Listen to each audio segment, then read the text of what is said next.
What's good, YouTube? Welcome back to LFG.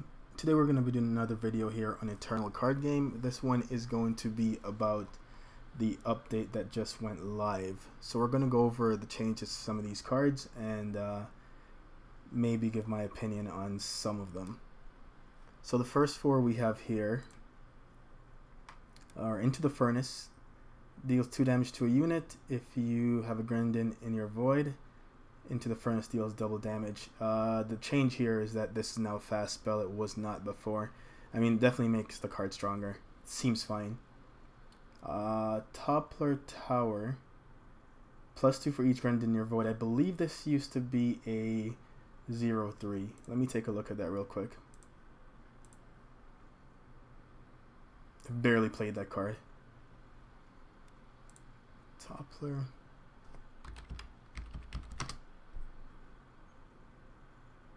Or 0/4? It was a 0/4 before. Okay. It is a rare, so I don't have a problem with that. Parapet Sentry. 5 for a 4/5 +2/+2 while you have a relic.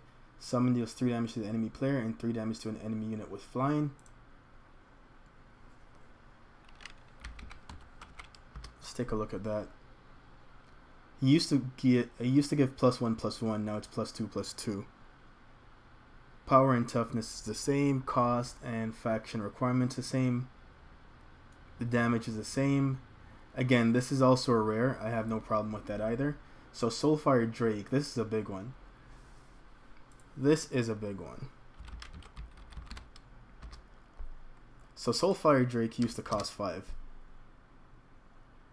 Everything else is the same. The requirements is the same. The requirements used to be 2 when it originally came out, and it got nerfed to 3, and now they increased the cost to 6. Now their reasoning here for Soulfire Drake is Soulfire Drake has long been a ranked powerhouse. And while it can provide some very exciting games, the change to Steward of the Past has led to it running away with the 5 spot in the majority of Arcano, Stonescar, Skycrag, and even some Praxis aggro decks. It was also one of the bigger contributors to the meta being a little more about charge than we'd like. So that's their reasoning for nerfing Soulfire Drake. Personally, I don't have a problem with this nerf. This is a really strong card, and like they said, with something like Steward gone, it is a bit stronger than it used to be. I mean, of course you can silence it, but outside of that, the only other answer is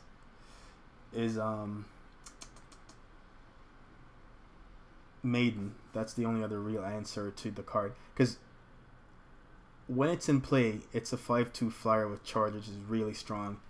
When it dies, the Entomb ability is even stronger.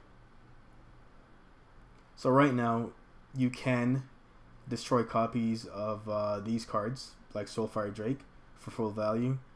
I'm going to be keeping my playset. I don't really see a reason to destroy it. It's still a strong card here, in my opinion. I'm going to have to playtest with it to see just how good it still is, but it's still a strong card, in my opinion. It can still be a finisher. If you were running Obliterate, you can still run this card. Alright, so moving on. Marin Shoveler.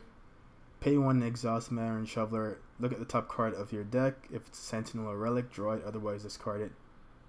Did this used to be 2?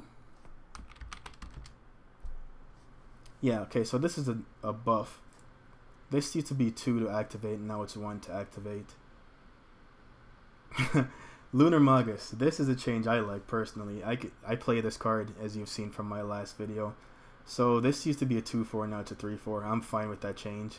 It is a rare. It'll be able to trade or kill a lot more stuff than it used to be able to. So I'm perfectly fine with that change. It doesn't break the card in any way. Wow. The Reliquary Raider got a huge change. I believe this used to be 5 for a 4/4. When it attacked, you draw a card, and when she blocked, you gained 4.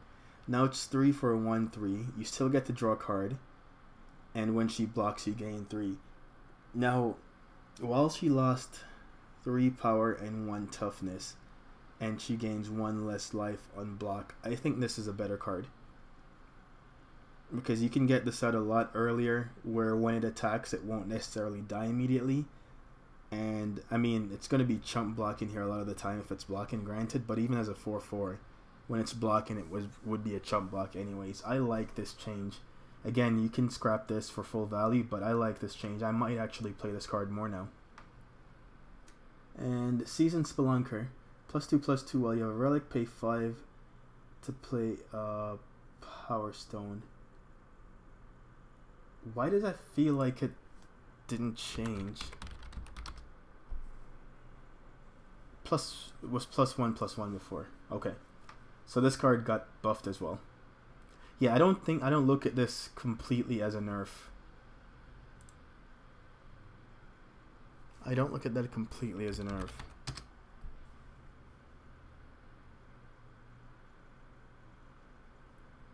Reduce the cost by 2. Okay, so the cost is reduced by 2. They also upped the influence. It used to be only 1 time requirement, but now it's 2. But I still think this is not that bad of a change.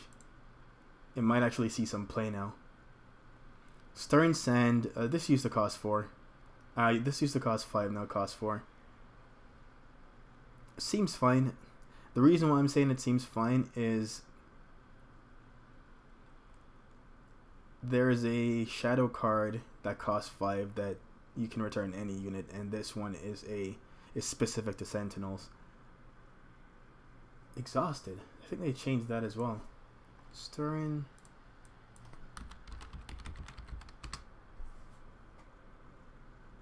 Okay, so yeah, they did change that. Before it was 5 and play a Sentinel from your void. Second part of the ability is the same, but now it comes back exhausted. It costs 1 less, but they come back exhausted now. So kind of a balance it out type thing. I still think I like it at 4 a bit. Elysian Pathfinder, this is one of the bigger nerfs. This jumped from 5 casting cost to 7 casting cost. It also jumped from double time, which originally was 1 time, and it got nerfed to double time, and now it got nerfed to triple time and 7. This card was being played a lot, so that change is going to affect quite a bit of decks, especially the Mokto Echo Revenge decks. They are out of control with this card, so I don't know if people are still going to run that deck or not. That being said, even at 7, this card is extremely strong. If all you're running is 4 of these and maybe 3 units that are extremely powerful, like Mokto, this is still a good card. It's a lot weaker because it's going to take a lot longer to come out now, and the requirements more intense, especially if in a triple color deck, but the card can still see play in very specific decks. Protect going up to 2 from 1. I think that's a fair change. Protect is a really strong card. Seems fine. Wanted Poster going from 1 to 2. I think it's a pretty good change. 1 mana on this wasn't busted by any means, but it's a common, so it can stand to cost 2 instead of 1. That's a change I'm fine with as well, especially with these removal pile decks out. Entrapment got increased from 3 to 4. I don't really see Entrapment played that much outside of Limited, so I don't know if this change was specifically because of Limited, but I mean, it seems fine. Spirit Blade Stalker, this guy's won me a lot of draft games, and he got nerfed. Pay 6 to give one of your units +1/+1 and lifesteal. Pretty sure that used to be 5.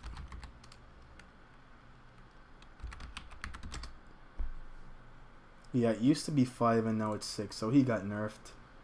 He was always a 2/4 for 4, so that part didn't change. Roosting Owl, pretty sure that was also a 2/4.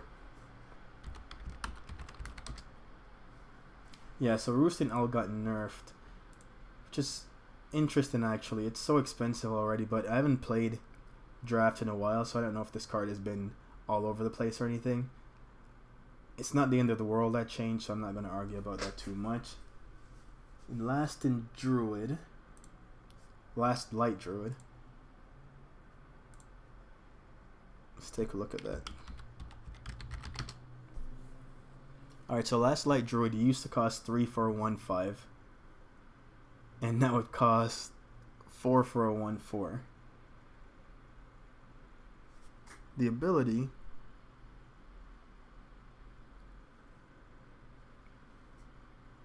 Okay, so the abilities changed completely. Before it used to say, summon Nightfall, units you play at night transform into random units that cost 1 more instead.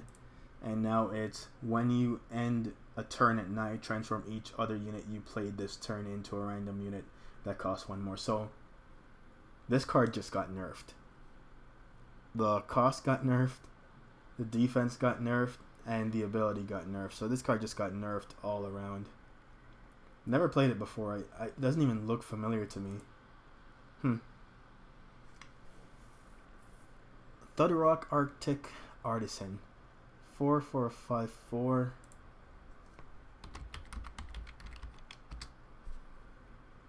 It used to be 4 for a 5/3. When Thudrock hits the enemy player, play a snowman with power and toughness equal to your number of Yetis.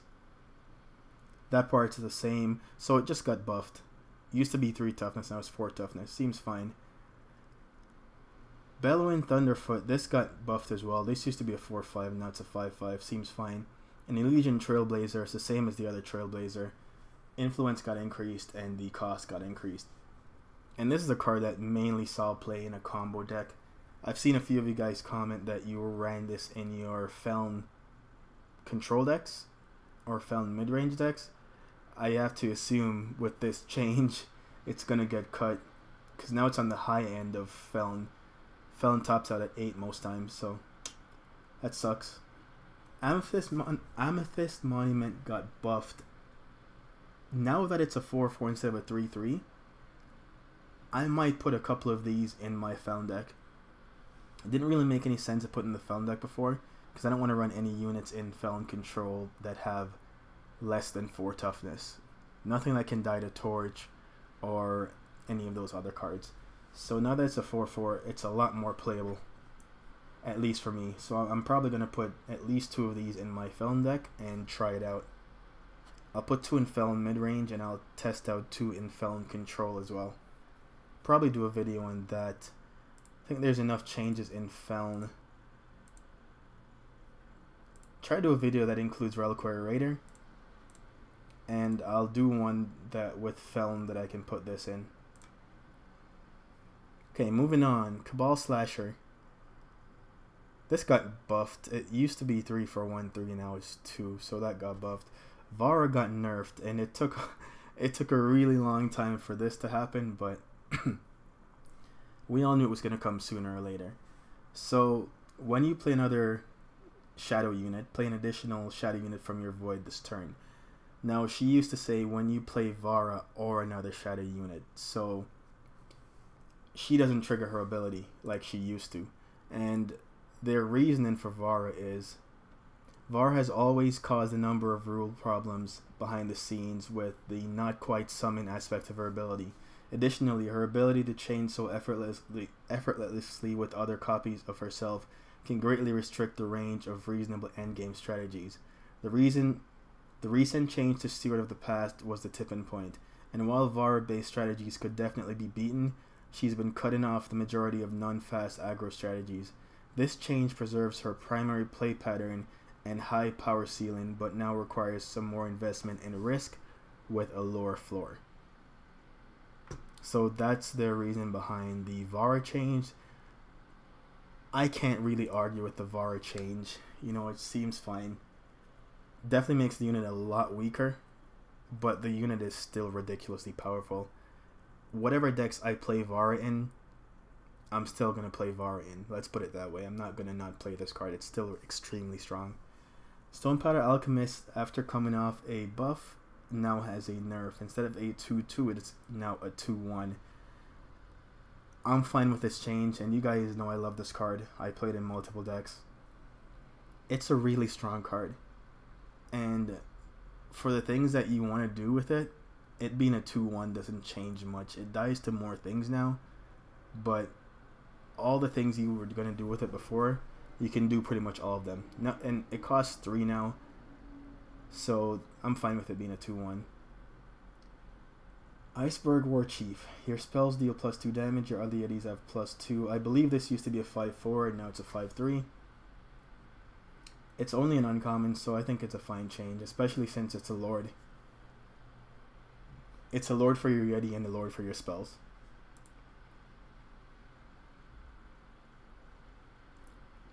Was Champion of Chaos not a gunslinger before?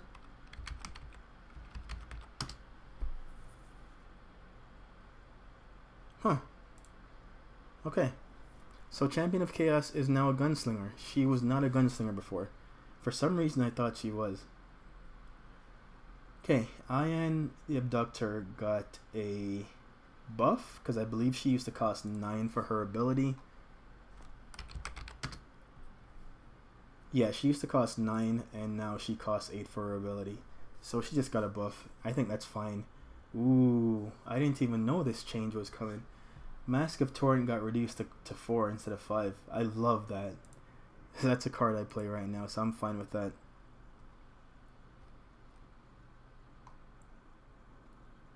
Yeah, I'm definitely fine with that.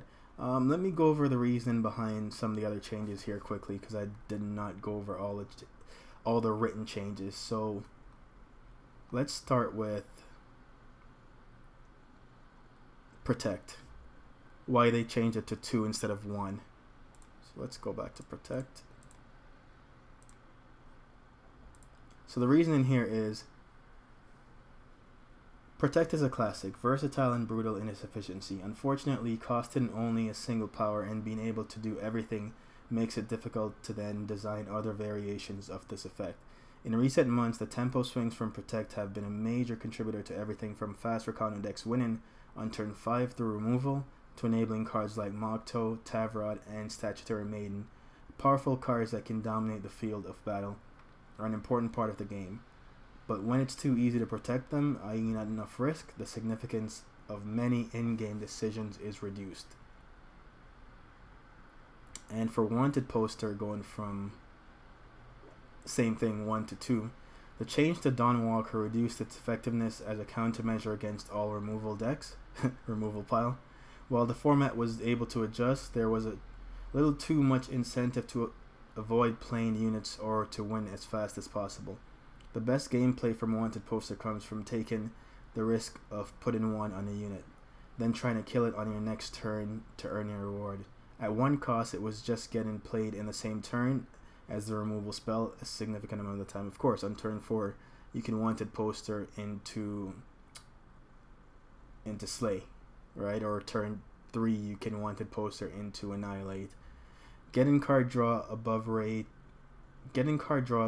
for completing the quest can be great, but the cost has to be more appropriate for the difficulty of the quest. And for Stone Powder Alchemist,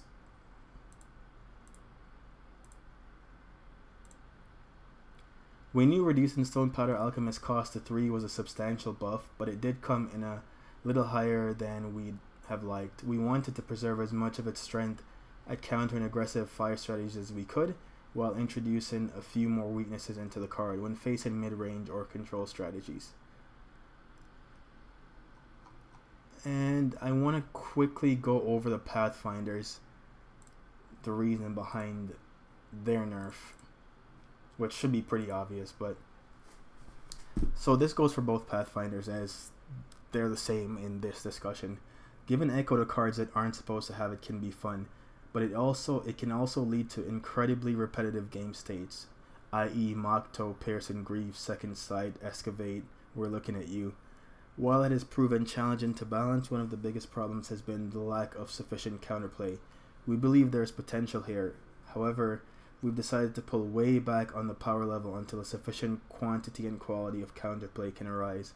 We knew there were problems with these two, but it was ultimately a mistake on our part to not take larger action in the last patch.